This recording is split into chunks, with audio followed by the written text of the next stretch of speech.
Kembalinya Raja Serigala. Bab 397 Aku minta maaf karena menyinggungmu. Kartu emas hitam itu palsu. Chen Fan menatap Yan Yan seolah-olah dia seorang badut. Dia ingin sekali mendesah dan berkata, betapa baiknya reinkarnasi itu, tetapi ada yang salah dengan otaknya. Benar sekali, kartu Anda baru saja diterbitkan di kantor kartu di gang kecil. Tidakkah kau lihat siapa Qian Dajiang dan siapa dirimu?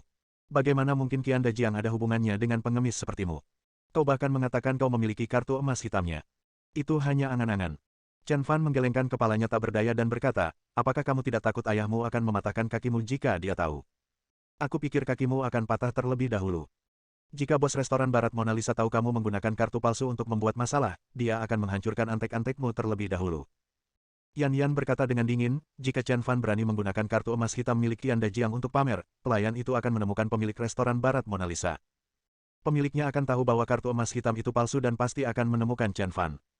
Saat itu, Chen Fan akan mendapat masalah besar. Xiao Yao benar-benar mengerti bahwa kartu emas hitam milik Chen Fan adalah palsu. Kakak ipar, memalsukan kartu tidak akan berhasil. Ayo pergi. Xiao Yao tahu bahwa jika masalah ini tidak terkendali, dia mungkin akan berakhir di penjara. Tetapi Chen Fan duduk, mengeluarkan ponselnya, membuka Candi Krus dan mulai bermain sendiri. Hal ini membuat Xiao Yao bingung. Mengapa dia tidak merasa cemas sama sekali? Pada saat ini, di pintu lift di sebelah mereka, seorang pria berjas keluar dari lift bersama pelayan yang baru saja keluar. Adegan ini disaksikan oleh semua orang. Pada saat yang sama, pelayan itu menunjuk ke arah kursi Chen Fan. Hal ini membuat Yan Yan semakin cemas dan bersemangat. Ia menduga bahwa kartu hitam dan emas palsu Chen Fan pasti telah ditemukan oleh pemilik restoran Barat Mona Lisa, jadi ia memanggil pelayan untuk memperbaikinya. Mau pergi? Nggak mungkin. Yan Yan buru-buru berkata kepada teman-temannya, kepung mereka, jangan biarkan mereka pergi. Pemilik restoran Barat Mona Lisa ada di sini, hentikan dia untukku. Setelah beberapa orang mengelilingi Chen Fan, mereka menutupi kepala mereka dan berjalan menuju pemilik restoran Barat Mona Lisa. Halo, Bos Li. Yan Yan mengambil inisiatif untuk melangkah maju dan menyapanya. Bos Li menatap Yan Yan dan bertanya, Tuan Yan, ada apa? Sikap Bos Li terhadap Ten Yan cukup baik. Lagi pula, Ten Yan adalah pelanggan tetap Mona Lisa Western Restaurant. Dengan dukungan keluarga Yan di belakangnya, wajar saja jika dia diberi muka. Yan Yan menutupi kepalanya dan berkata, aku ditipu oleh pengemis bau. Beraninya seseorang menyentuh Tuan Muda Yan. Dia pasti sudah lelah hidup, kata Bos Li dengan marah. Kemudian, dia berkata dengan nada meminta maaf, Tuan Yan, saya pasti akan memberikan penjelasan atas masalah Anda, tetapi sekarang saya memiliki hal yang lebih penting untuk dilakukan. Kamu istirahat dulu, nanti aku beresin. Ketika Bos Li melihat pelayan datang kepadanya dengan kartu tersebut, dia mengambil kartu tersebut dan jatuh ke tanah karena ketakutan. Ini adalah kartu emas hitam Tuan Qian. Dengan kartu di tangan, dia tidak punya waktu untuk menangani insiden pelayan itu, jadi dia segera datang menemui Chen Fan. Kata Strictly sambil tersenyum, biar aku tebak, pasti soal kartu, kan? Bos Li tercengang, bagaimana kamu tahu? Tentu saja aku tahu. Aku mengetahuinya lewat penyelidikanku. Kalau bukan karena aku tidak tahu berapa banyak orang yang akan disakitinya. Beruntungnya, kamu dan aku sama-sama penikmat, dan kita berhasil mengungkap konspirasinya. Bos Li mengerutkan kening dan menatap Yan Yan dengan tatapan bingung. Berapa banyak orang yang terluka? Konspirasi. Apa masalahnya ini? Bos Li, jangan ragu. Aku akan membawamu menemui orang itu. Dengan tegas dan antusias berjalan di depan. Di sisi lain, Xiao Yao dengan hati-hati duduk di sebelah Chen Fan dan berkata, kakak ipar, pemilik restoran Barat Mona Lisa ada di sini, ditambah aturannya yang ketat, apakah kita yakin kedua orang besar itu tidak akan pergi? Chen Fan memberi isyarat kepada Xiao Yao untuk mengisi segelas air, lalu dia meneruskan permainannya. Hal ini membuat Xiao Yao begitu cemas hingga dia berkeringat. Yan Yan dan yang lainnya berjalan mendekat dan melihat bahwa Chen Fan tidak berniat pergi. Bos Li, orang yang menggunakan kartu palsu itu adalah dia, kata Yan Yan dengan bangga. Bos Li tercengang. Apa maksudmu seseorang menggunakan kartu palsu? Dia menatap pelayan di sebelahnya, siapa orang itu? Pelayan itu menunjuk ke arah Chen Fan dengan hati-hati. Bos Li, mungkin dia tidak memberitahumu dengan jelas bahwa dialah yang memukulku. Dialah yang menyebabkan masalah di restoran Mona Lisa dan menggunakan kartu emas hitam milik orang terkaya palsu untuk menipu Anda dan meminta Anda memecat pelayan itu. Untungnya, kami mengepungnya tepat waktu dan mencegahnya pergi. Sekarang kamu sudah di sini, kamu bisa mengatasinya. Yan Yan sangat puas diri, berpikir bahwa dengan campur tangan Bos Li, Chen Fan akan berada dalam masalah besar. Ketika Bos Li mendengar berita itu saat ini, dia tertegun dan kemudian berkeringat dingin. Bajingan, apa yang kau lakukan? Bos Li menamparkan wajah Yan Yan. Yan Yan dipukuli begitu keras hingga dia merasa pusing dan menatap Bos Li dengan tidak percaya. Bos Li, apa yang kamu lakukan? Bukankah seharusnya kamu memukulnya? Mengapa kamu memukulku? Anak pemberontak. Bos Li melotot ke arah Yan Yan, lalu melangkah ke arah Chen Fan. Keluar dari sini. Dia mendorong teman-temannya yang ketat. Datang di depan Chen Fan. Pada saat ini, hati Xiao Yao berdebar kencang. Orang-orang di sekitar pun tampak ikut menyaksikan keseruannya. Chen Fan telah membuat masalah di restoran Barat Mona Lisa, dan sekarang Bos Li ada di sini, tamatlah riwayatnya. Hanya, yang tidak terduga adalah, Bos Li menundukkan kepalanya dengan hormat di depan Chen Fan dan mengakui kesalahannya. Tuan, saya minta maaf, saya buta dan menyinggung Anda. Bab 398 Periksa dan Tinggalkan. Chen Fan sedang memainkan Candi Krus seperti biasa, bahkan tanpa melihat Li Ruixue. Namun permintaan maaf Bos Li membuat semua orang tercengang. Bagaimana mungkin? Pemilik restoran Barat Mona Lisa justru berinisiatif meminta maaf kepada pengemis ini. Apa yang terjadi? Semua orang saling memandang. Yan Yan, yang baru saja keluar dari balik kerumunan, juga tercengang. Bos Li, apa yang sedang Anda lakukan? Mengapa kamu ingin meminta maaf padanya? Dialah yang menyebabkan masalah di restoran Mona Lisa. Saya tidak hanya memukul diri saya sendiri, tetapi juga menggunakan kartu emas hitam palsu untuk menipu Anda. Dia adalah penjahat terhebat. Dia sangat kejam. Yan Yan tidak pernah menyangka bahwa hal pertama yang dilakukan Bos Li ketika dia datang bukanlah mencari masalah dengan Chen Fan, tetapi malah meminta maaf kepadanya. Orang ini hanyalah seorang pengemis busuk yang hanya punya uang kurang dari 200 yuan. Mengapa orang seperti itu pantas mendapatkan permintaan maaf dari pemilik restoran Barat Mona Lisa? Apakah dia pantas mendapatkannya? Apakah dia memenuhi syarat? Bos Li bahkan tidak melihat ke arah Yan Yan, tetapi berbicara dengan serius. Tuan, saya minta maaf karena karyawan yang tidak tahu apa-apa ini telah menyinggung Anda. Saya harap Anda dapat memaafkan saya atas kesalahan saya. Beri kesempatan pada Mona Lisa Western Restaurant. Celepuk. Bos Li berlutut langsung di tanah dengan sikap yang sangat tulus. Ini. Seluruh tempat itu sunyi senyap. Pemilik restoran Barat Mona Lisa malah bersujud kepada pengemis itu dan meminta maaf. Siapa dia? Kok kamu bisa begitu hebat? Yan Yan juga maju menarik Bos Li dan berkata, Bos Li, dia hanya pengemis yang tidak berguna. Kamu tidak perlu meminta maaf padanya. Dialah yang seharusnya meminta maaf, bukan kamu. Bos Li tidak berdiri, dia berlutut dengan hormat. Yan Yan tidak punya pilihan lain selain menunjuk Chen Fan dan berkata, dasar bajingan tidak berguna, kenapa kau masih berpura-pura? Sekarang aku perintahkan kau untuk berlutut di hadapan Bos Li dan bersujud untuk meminta maaf padanya. Segera, sekarang juga. Wah. Bos Li berbalik dan menamparkan wajah Yan Yan. Menutupi wajahnya rapat-rapat, benar-benar tertegun. Dia jelas berbicara atas nama Bos Li, jadi mengapa dia dipukuli oleh Bos Li? Bos Li, kenapa? Bos Li berbalik, menatap Yan Yan dan berkata, kamu bilang aku bisa melakukannya, tapi pria ini tidak bisa melakukannya. Strictly tercengang. Bos Li, apakah Anda ditipu oleh kartu emas hitamnya? Dia hanya orang desa, bagaimana mungkin dia bisa memiliki kartu emas hitam Paman Qian? Dia mendapatkan kartunya dari kantor penerbit kartu.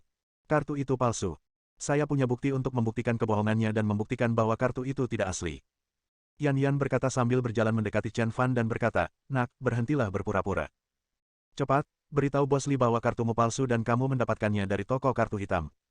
Cepat, bicara. Meraung dengan keras hingga menyayat hati. Wah. Bos Li menamparkan wajah Yan Yan lagi dan memperingatkannya kata demi kata, Yan Yan, aku menghormatimu sebagai putra Yan Su dan aku akan memberimu sedikit muka. Aku harap kamu bisa menjadi bijak dan berhenti melakukan hal-hal yang salah. Strictly tercengang. Bos Li, dia hanya seorang pengemis. Dia tidak punya hubungan apapun dengan Paman Qian. Dia palsu, palsu. Wah. Strictly ditampar lagi. Sebenarnya, aku sudah menghubungi ayahmu. Ayahmu melahirkan seorang putra yang baik, seorang putra yang baik. Yan Yan hanya berdiri di sana dengan bodoh, seperti tiang telepon. Bos Li mendatangi Chen Fan lagi, Tuan, saya harap Anda bisa memaafkan saya. Celepuk. Bos Li berlutut di tanah lagi, tanpa sedikit pun tanda-tanda kemarahan. Ini mengejutkan semua orang. Xiao Yao di sebelahnya tampak linglung. Dia tidak percaya bahwa Chen Fan, yang memukuli orang-orang di restoran Barat Mona Lisa, tidak dihukum oleh Bos Li. Terlebih lagi, Bos Li tampaknya tetap bungkam mengenai fakta bahwa ia menggunakan kartu emas hitam Qian Dajiang untuk menipu orang. Sebaliknya, dia menunjukkan perilaku yang sangat mengejutkan. Dia benar-benar berlutut dan meminta maaf kepada Chen Fan. Kakak ipar, Bos Li sedang berbicara denganmu. Suara Xiao Yao sedikit bergetar. Chen Fan sedang memainkan game Candi Krus sendirian dan mengabaikan kata-kata Xiao Yao. Xiao Yao melirik Bos Li dengan wajah malu, lalu berkata dengan hati-hati, Bos Li, kakak iparku. Xiao Yao tidak tahu bagaimana memulai pembicaraan. Jika dia langsung mengatakan bahwa kakak iparnya sedang bermain game dan tidak punya waktu untuk membalasnya, itu akan mudah menyinggung perasaan orang. Namun, apa yang tidak pernah diduga Xiao Yao adalah bahwa Bos Li benar-benar tersenyum dan berkata dengan penuh pengertian, tidak apa-apa, jangan khawatir. Lebih penting bagimu untuk bermain game, Tuan. Aku akan berlutut dan menunggumu menyelesaikan permainanmu. Ledakan. Xiao Yao tersambar petir dan membeku seketika. Dia tidak pernah menyangka Bos Li akan menjawab seperti ini. Tidak hanya Xiao Yao, Yan Yan dan yang lainnya juga tercengang. Pemilik restoran Barat Mona Lisa benar-benar menunjukkan rasa hormat kepada seorang pecundang. Ini keterlaluan. Tepat ketika semua orang marah, Chen Fan akhirnya berhasil melewatinya. Dia menyingkirkan teleponnya dan melirik Bos Li yang tergeletak di lantai. Bos Li berlutut di depan Chen Fan dan berkata dengan hormat, "Tuan, saya tidak mengerti situasinya. Saya harap Anda bisa memaafkan kesalahan saya." Chen Fan berdiri dan berkata kepada Xiao Yao di sebelahnya, "Bayar tagihannya dan pergi." Bab 399 keluarga Yan sudah selesai. Bos Li tertegun sejenak, lalu berkata, "Tuan, beraninya saya meminta uang Anda. Saya yang traktir makanan ini." Setelah mengatakan itu, dia melirik Yan Yan di belakangnya dan berkata, "Tuan, seseorang yang tidak tahu bagaimana hidup dan mati telah mengganggu makan siang Anda. Saya meminta Anda untuk menyiapkan makan malam mewah di ruang pribadi. Silakan pindah ke ruang pribadi, Tuan." Chen Fan menyeka mulutnya dan berkata, "Kamu tidak perlu bersikap begitu pendiam. Apa yang terjadi hari ini tidak ada hubungannya denganmu. Lakukan saja apa yang aku katakan." Bos Li merasa lega. Ia menarik napas dalam-dalam dan merasa segar kembali. Saat dia mendapatkan kartu emas hitam Qian Dajiang, dia benar-benar terpana, dan pikirannya seperti disambar petir. Bertemu sama saja seperti bertemu Qian Dajiang. Kalau Chen Fan tersinggung dan Qian Dajiang tahu, maka Mona Lisa Western Restaurant tidak perlu ada lagi. Untungnya, kata-kata Chen Fan setara dengan mengeluarkan perintah amnesti untuknya. Restoran Barat Mona Lisa diterima, dan masa depannya terselamatkan. "Terima kasih, Tuan." Bos Li mengangguk dengan hormat. Pada saat yang sama, dia menyerahkan kartu emas hitam kepada Chen Fan dengan benar. "Tuan, ini kartu emas hitam Anda. Silakan simpan. Ini kartu hitam Mona Lisa Western Restaurant. Dengan kartu ini, Anda dapat menikmati makanan gratis di Mona Lisa Western Restaurant seumur hidup." Begitu kata-kata itu diucapkan, seluruh aula dipenuhi dengan diskusi.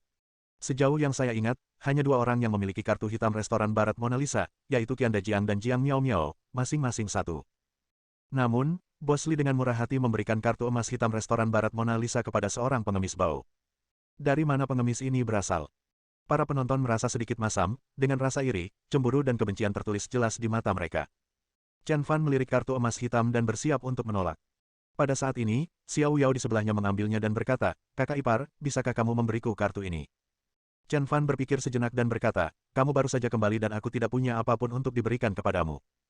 Karena kamu menyukainya, aku akan memberimu kartu ini sebagai hadiah." "Benarkah?" Xiao Yao menatap Chen Fan dengan tersanjung. Bagi anak muda ini, pergi ke restoran barat dianggap sebagai gaya hidup yang bergengsi. Jika mereka memiliki kartu emas hitam untuk restoran barat, itu berarti mereka lebih unggul daripada orang lain dalam lingkaran pertemanan mereka. Terutama di restoran kelas atas seperti Mona Lisa Western Restaurant, memiliki kartu emas hitam di sini setara dengan menjadi dewa di mata teman-teman Anda. Chen Fan mengangguk, mengambil kartu emas hitam, dan meninggalkan restoran barat Mona Lisa bersama Xiao Yao. Melihat punggung Chen Fan, Bos Li merasa kasihan pada Chen Fan karena tidak menerima kartu emas hitamnya. Meskipun kartu emas hitam itu diambil oleh wanita itu memanggil Chen Fan sebagai saudara ipar, jadi jika dia menerimanya, itu sama saja dengan Chen Fan menerimanya. Setelah mengetahui hubungan ini, Bos Li tampak jauh lebih bahagia. Dia berbalik, menatap pelayan cantik di sebelahnya dan berkata, "Baiklah, kemasi barang-barangmu dan keluar dari sini." Pelayan itu menundukkan kepalanya dengan air mata di sudut matanya. Dia tidak pernah menyangka bahwa pengemis yang dipandang rendah itu sebenarnya adalah seorang ayah yang tidak mampu dia ganggu. Dia menerima bencana ini. Setelah pelayan cantik itu pergi, Yan Yan juga menatap Bos Li.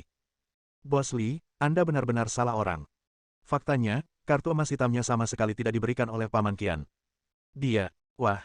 Tanpa menunggu Yan Yan menyelesaikan kata-katanya, Bos Li menamparkan wajahnya. "Mulai sekarang, Anda dilarang keras menginjakan kaki di restoran manapun yang mengatasnamakan Mona Lisa Western Restaurant." Ledakan. Sebenarnya, dia diam saja seperti tiang telepon. Kepalanya berdengung. Dia menjadi orang pertama yang masuk daftar hitam Mona Lisa Western Restaurant. "Bos Li, saya tegas. Saya adalah VIP senior di restoran barat Mona Lisa Anda. Kamu tidak bisa melakukan ini padaku, ayahku adalah Yansu." Wah. Sebelum Yan Yan dapat menyelesaikan kata-katanya, ia tiba-tiba terbanting ke tanah oleh sebuah tangan besar. "Bos Li, jangan bersikap kasar begitu. Aku bisa mentolerir jika kau memukulku sekali, 2 kali, tapi aku tidak bisa mentolerir jika kau memukulku 3 kali. Kali ketiga lebih baik dari sebelumnya. Bahkan ayahku tidak pernah memukulku seperti ini. Hari ini, aku akan menghajarmu sampai mati." Sebuah suara yang kuat dan lantang terdengar dari belakang. Yan Yan yang arogan dan mendominasi tercengang ketika mendengar suara ini. Dia menoleh sedikit dan melihat seorang laki-laki kekar menatapnya dengan marah. Ketika dia melihat laki-laki ini, dia tertegun dan rasa takut membuncah dari lubuk hatinya. Dia tergagap dan memanggil laki-laki itu, "Ayah." Sudut mulut lelaki itu terangkat, dan luapan amarah pun meledak. "Kamu masih ingat bahwa kamu memiliki ayah sepertiku?" Pria parubaya itu tidak lain adalah ketua keluarga Yan, Yan Su. Seorang pria yang memulai dari awal dan mencapai kesuksesan besar. "Ayah, mengapa ayah tiba-tiba berkata seperti itu?" Yan Yan berjalan ke arah Yan Su dengan hati-hati dan berkata, "Ayah selalu menjadi ayahku. Ini adalah fakta yang tidak dapat diubah." "Huff." Yan Yan berkata dengan wajah tegas sambil menendang Yan Yan yang terluka, "Aku tidak punya anak yang tidak berbakti sepertimu. Apakah kamu tahu bahwa kamu telah membahayakan seluruh keluarga Yan? Apakah keluarga Yan akan hancur?" Bab 400 Keputusan Keluarga Yan. "Ayah, apa yang ayah bicarakan?" Yan Yan tampak bingung. Keluarga Yan dianggap sebagai keluarga besar di kota Sanjiang. Siapa yang berani menyerang keluarga Yan? Keluarga Yan tidak hanya kuat dengan sendirinya, tetapi juga didukung oleh Qian Dajiang dan yang lainnya. Jika orang biasa berani mengambil tindakan terhadap keluarga Yan, mereka harus mempertimbangkan kekuatan di balik keluarga Yan. Mata Yan Su membelalak karena marah, dia menatapnya dan berkata, "Beraninya kau bertanya apa yang sedang kubicarakan?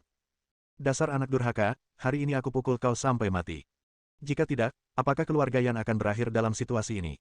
Yan Su mengambil tongkat pel di sebelahnya dan membantingnya ke Yan Yan. "Ah!" Strictly menjerit histeris, dan seluruh aula bergema dengan teriakan Strictly. Beberapa penonton merasa ngeri saat mendengar teriakan Yan. "Ayah, tolong berhenti memukulku. Tolong berhenti memukulku. Tolong berhenti memukulku. Apa yang telah kulakukan hingga keluarga Yan harus berakhir? Sebenarnya saya tidak mengerti apa yang telah saya lakukan. Katakan padaku, siapa yang baru saja kau sakiti?" Yan Su terengah-engah, sangat marah. "Siapa yang telah aku sakiti?" Yan Yan tidak tahu siapa yang telah ia sakiti untuk sesaat. Dia makan makanan barat di restoran barat Mona Lisa dan kemudian menindas seorang pengemis bau. Dia tidak menindas siapapun yang bisa menghancurkan keluarga Yan. "Katakan yang sebenarnya." Yan Su mengangkat tongkat dan memukul Yan Yan. "Ah!" Strictly dipukuli sekeras-kerasnya hingga ia menjerit dan menangis. "Ayah, aku tidak menindas siapapun. Aku hanya menindas pengemis yang bau," kata Yan Yan jujur. "Pengemis." Yan Su menjadi geram saat mendengar kata-kata Yan Yan dan bergegas ke arahnya dengan ganas. Bos Li meneleponnya dan mengatakan bahwa putra kesayangannya telah menyinggung orang penting yang memiliki kartu emas hitam milik Qian Dajiang. Hal ini membuat Yan Su sangat ketakutan hingga kakinya lemas. Jika sopir tidak membawanya ke restoran barat Mona Lisa, dia mungkin tidak akan bisa berjalan. Dia mengikuti Qian Dajiang selama beberapa waktu, dan Qian Dajiang pernah mengungkapkan sebuah berita kepada mereka, "Anda dapat menyinggung semua orang di kota Sanjiang, tetapi Anda tidak dapat menyinggung orang misterius yang memiliki kartu emas hitam." Banyak orang bertanya kepada Qian Dajiang mengapa hal ini terjadi dalam kebingungan. Jawaban Qian Dajiang kepada mereka sangat sederhana, "Jika Anda menyinggung seseorang, bahkan para dewa pun tidak dapat menyelamatkan Anda." Cukuplah melihat betapa mengerikannya sosok misterius ini. Namun hari ini, putra kesayangannya malah menyinggung orang penting ini. Keluarga Yan sudah tamat. Keluarga Yan sudah tamat. Yan Yan dipukul mundur berulang kali dan dia terus menghindari pukulan Yan Su. "Berhentilah di situ, anak pemberontak. Jika aku tidak mematahkan kakimu hari ini, aku bukan Yan Su. Ayah, aku adalah putramu satu-satunya. Jika ayah memukulku sampai mati, keluarga Yan tidak akan memiliki keturunan," kata Yan Yan sambil menghindar. "Anakku yang pembangkang, biasanya aku terlalu memanjakanmu, dan kau menjadi semakin tidak patuh. Tetap saja memukulnya." Yan Yan berhenti berlari. Ia meraih tongkat Yan Su dan berkata, "Ayah, aku baru saja menindas pengemis yang bau. Apakah perlu memukulku seperti ini? Lagi pula, orang itu memukul kepalaku dengan botol anggur dan memamerkan kartu emas hitam Paman Qian palsu. Wajar saja kalau aku menindasnya. Aku melindungi martabat Paman Qian." "Wah!" Yan Su menamparkan wajah Yan Yan dengan keras. "Anak pemberontak, kartu emas hitam itu asli," kata Yan Su dengan suara paling keras yang pernah dia dengar. Setelah mengatakan ini, Yan Su tampak kehilangan jiwanya. Ia jatuh ke tanah tanpa daya, napasnya terengah-engah. Dalam sekejap, dia tampak jauh lebih kuyuh. Yan Yan tertegun dan tidak bisa tenang untuk waktu yang lama. "Ayah, apa yang ayah katakan?" tanya Yan Yan. "Kamu bilang kartu emas hitam itu asli, kartu emas hitam itu benar-benar kartu emas hitam Paman Qian." Suara Yan Yan sedikit bergetar saat ini. Yan Su berjongkok di tanah, kepala tertunduk, memegang rokok di tangannya, tanpa mengucapkan sepatah kata pun. "Ayah, katakan sesuatu," pinta Yan Yan. Pada saat ini, Bos Li menghampiri Yan Yan dan berkata, "Jika itu palsu, apakah menurutmu aku akan begitu menghormatinya?" "Ketat. Selalu ada orang yang lebih baik darimu. Keluarga Yan hanyalah keluarga kecil. Mungkin akan menimbulkan kehebohan di kota Sanjiang, tetapi pada tingkat tertentu, terlalu mudah bagi orang lain untuk membunuh keluarga Yan. Anda hanyalah orang kaya generasi kedua, dan Anda tidak bisa mewakili semua orang. Akan mudah bagi orang lain untuk mengambil alih keluarga Yan Anda. Selalu lebih baik memperlakukan orang lain dengan sopan daripada dengan arogansi. Saya harap Anda akan memikirkan masalah ini dengan saksama setelah membahasnya. Setelah itu, Bos Lee datang ke Yan Su dan berkata, Saudara Yan, kamu tidak perlu berkecil hati. Orang besar itu tidak sekasar itu. Apakah keluarga Yan dapat melewati ini tergantung pada apa yang Anda lakukan selanjutnya. Yan Su mengangkat kepalanya dan menatap Bos Lee. Bos Lee menggelengkan kepalanya, sudah cukup. Tidak ada gunanya mengatakan lebih banyak lagi. Setelah mengatakan itu, Bos Lee berbalik dan pergi. Dan, di sisi lain, Xiao Yao memegang dagunya dengan kedua tangan, tatapan matanya cerah dan tajam. Mengapa kamu menatapku seperti itu? Apakah ada sesuatu di wajahku? Tanya Chen Fan. Tentu saja. Xiao Yao berkata dengan serius, kakak ipar memiliki wajah yang sangat baik. Haha. Chen Fan memutar matanya ke arah Xiao Yao. Xiao Yao menarik Chen Fan dan bertanya, kakak ipar, apakah orang tua dan adikku tahu bahwa kamu memiliki kartu emas hitam Qian Dajiang? Apakah mereka tahu bahwa kamu sangat luar biasa? Jangan bahas ini lagi. Chen Fan menepuk kepala Xiao Yao dan berkata, di mana tempat pemberhentian selanjutnya? Xiao Yao langsung tertarik, berpikir sejenak dan berkata, ayo pergi ke rumah teman sebangkuku Gao Yalan. Bersambung.